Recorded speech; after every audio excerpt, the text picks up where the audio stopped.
De la naissance d'un enfant au transfert d'un patrimoine, chaque situation est unique et mérite d'être bien vulgarisée par des conseillers dans le domaine. Voici la chronique des bonsconseils.com avec Éric Veilleux et Bernard Paquette, conseillers en sécurité financière chez Des Bons Conseils Incorporés. Lundi matin, 8h15, et comme c'est devenu notre habitude, on va jaser d'argent et de finances avec les gens des Bons Conseils. Ce matin, Bernard Paquette avec nous. Ça va bien? Yes, bon matin, ça va très bien, vous aussi? Lundi matin de lendemain de Super Bowl, correct?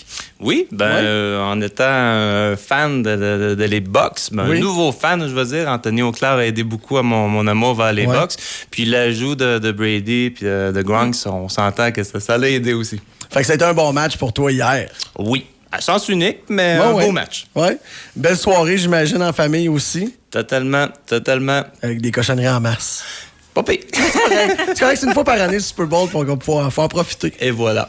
Ce matin, on va jaser, d'épargne, mais pas nécessairement de REER officiellement. Oui, on est dans cette période-là, mais il n'y a pas que ça comme produit qu'on peut utiliser, là.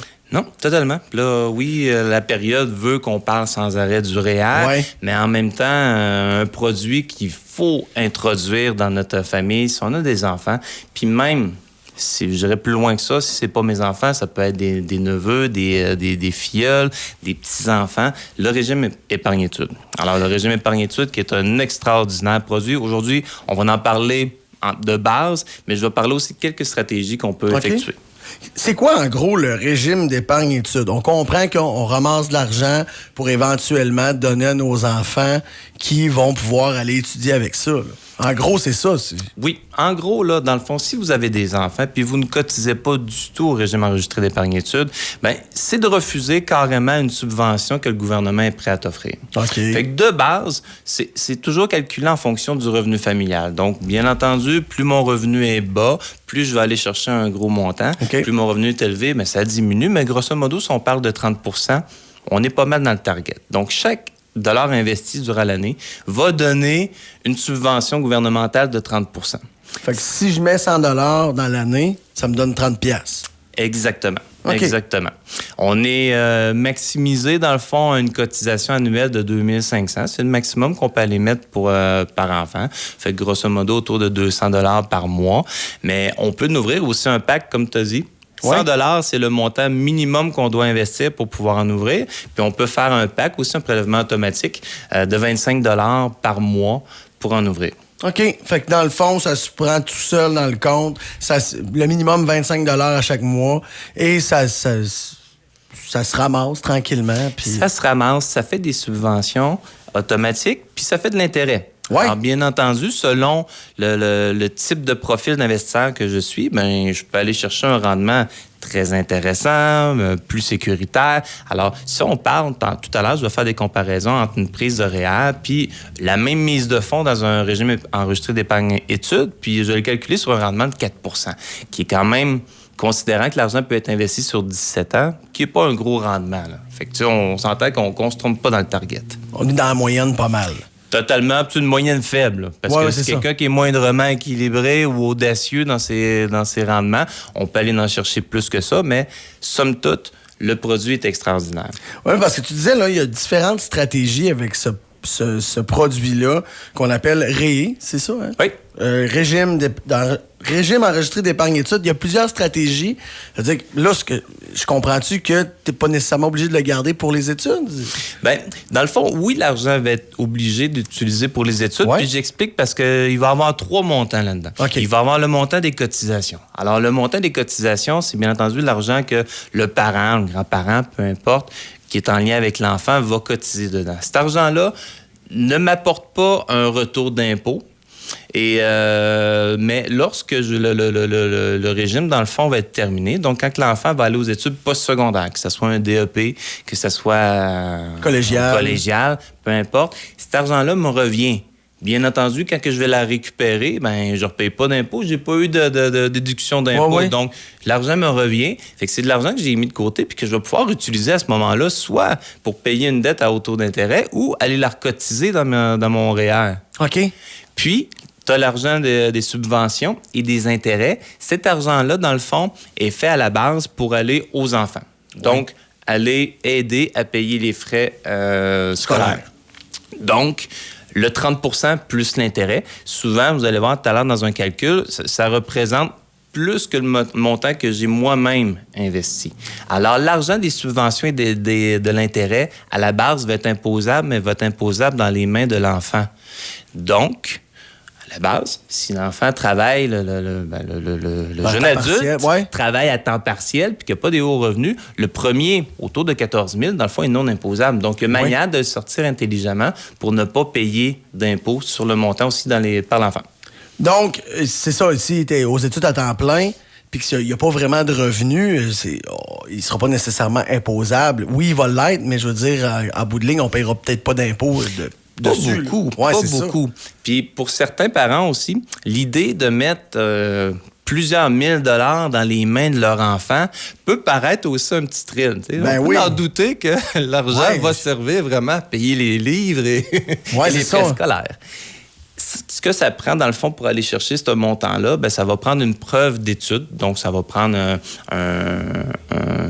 un horaire de cours, dans le fond, à savoir, est-ce qu'il est inscrit dans un cours qui est reconnu par le ministère de l'Éducation et est-il à temps plein ou à temps partiel? Si on est à temps partiel, c'est pas nécessairement qu'on n'aura pas le droit à nos montants, c'est juste que la première session, je vais être limité à un montant un petit peu plus bas pour ma première sortie de fonds. À temps plein, c'est 5 000 que j'ai le droit d'aller chercher en subvention et en intérêt. Puis à temps partiel, de mémoire, ça coupe en deux, c'est 2 500. Puis par la suite, tout ce que je peux aller chercher, d'un coup.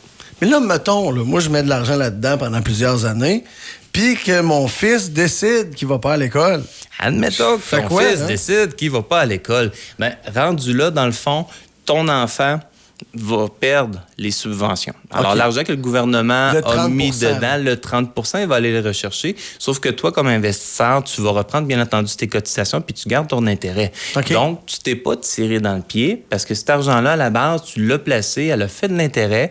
Sauf que l'avantage qu'on avait tout à l'heure, quand on le fait de manière standard, que c'est l'enfant qui retire l'intérêt et les subventions, c'est imposable dans les mains de l'enfant. Mais si mon enfant va pas aux études, ça va retomber imposable sur mon salaire à moi. Oui. Donc, je vais redonner un peu plus d'impôt sur mon revenu, mais tout placement qu'on fait, excepté dans le CELI, le rendement est imposable. Dans le REER aussi, là. Exactement. Donc, ça revient à un placement standard. Mais la beauté de tout ça, c'est que si j'ai plus qu'un enfant, ça peut être transférable aussi. Ça veut dire que si mon plus vieux ne ferait pas d'études postsecondaires, je pourrais rouler le montant de cotisation pour ne pas perdre mes subventions et les intérêts aux plus jeunes. Puis dans cette lignée-là, il existe des régimes enregistrés d'épargne-études individuels, puis il en existe aussi des familiales. Il y a des avantages aux deux. C'est sûr et certain, je ne le cache pas. Puis chaque institution financière peut avoir des promotions, soit qu'ils vont te donner un montant à la base, soit qu'ils vont te redonner un montant à la fin. Un produit que j'aime bien travailler quand c'est en régime enregistré d'épargne-études individuelle avec Compagnie Industrielle Alliance, pour ne pas la nommer, ils vont redonner un 15 % de tout ce que tu as donné dans tes subventions de cotisation à la fin. Fait que tu as un 45 % garanti. Oui, c'est ça. Ça s'en vient du placement hot. Là. 45 % automatique, c'est pas du rendement composé. Ça veut dire que l'intérêt ne fait pas de l'intérêt sur de l'intérêt. Mais à chaque année, ce que j'ai mis dedans m'apporte 45 %. C'est extraordinaire. Donc, c'est important d'avoir une stratégie d'épargne qui inclut le REER, oui, mais le REER aussi. Il faut trouver une solution pour être capable, surtout si on a des enfants. Si on n'a jamais commencé, dans le fond, à cotiser dans notre régime enregistré d'épargne études, le retour d'impôt peut être une très belle manière de commencer avec la prise de REER. Donc, si vous avez un retour intéressant, puis qu'il soit minime ou pas, une fois que vous allez avoir commencé, puis que vous allez avoir des informations, puis une stratégie autour de ça, vous allez tomber en amour sur ce produit-là. Je fais un petit exemple aussi concernant le régime enregistré d'études, mais familial. Admettons que j'ai 3 enfants. D'accord? Puis entre mon plus âgé et mon plus jeune, il y a 5 ans de différence entre les deux. D'accord? Puis moi, je suis un bon soldat, je fais mes devoirs. Dès l'année 1 de chaque enfant, je commence à cotiser. Donc, grosso modo, j'ai 17 ans à avoir mon argent immobilisé. Oui. D'accord? Fait qu'elle est placée, je peux pas la rechercher tout de suite. Je dois attendre que les études postsecondaires soient terminées. Fait que je mets de l'argent sur mes 3 enfants parce que je les aime égales, je mets autant, puis je veux les aider autant. Lorsque mon plus vieux va aller aux études, ce qui est bien, c'est que j'ai le droit d'aller chercher comme cotisant, j'ai le droit d'aller rechercher la totalité de tout ce que j'ai mis de cotisation, mais pas uniquement sur la tête de mon plus vieux, sur la tête des 3. OK. Pourquoi je fais ça? Parce que dans le fond, une fois que l'argent a été mis dans le fonds, la première année de la cotisation, ça donne 30 %, mais après ça fait uniquement de l'intérêt. Mais si je charge tout cet argent-là, puis je la remets sur la tête de mes 2 plus jeunes, bien, je refais un autre 30 %. Je comprends. Fait que là, je peux à 30. Je suis rendu à 60 % sur le même argent. Oui. Donc, quand que je parle de stratégie, ça en est une, ça. Le produit existe, on peut aller chercher à bien des places, mais essayez d'avoir un concept autour de ça pour vous faire comprendre que chaque dollar, vous êtes capable de refaire plusieurs fois de l'argent avec. Puis, comme l'argent nous revient aussi à la fin, fait que si je prends encore l'exemple du 3 enfants, ben quand mon plus jeune va aux études postsecondaires, là, le citron il est tordu au max, là, il n'y en a plus de jus dedans.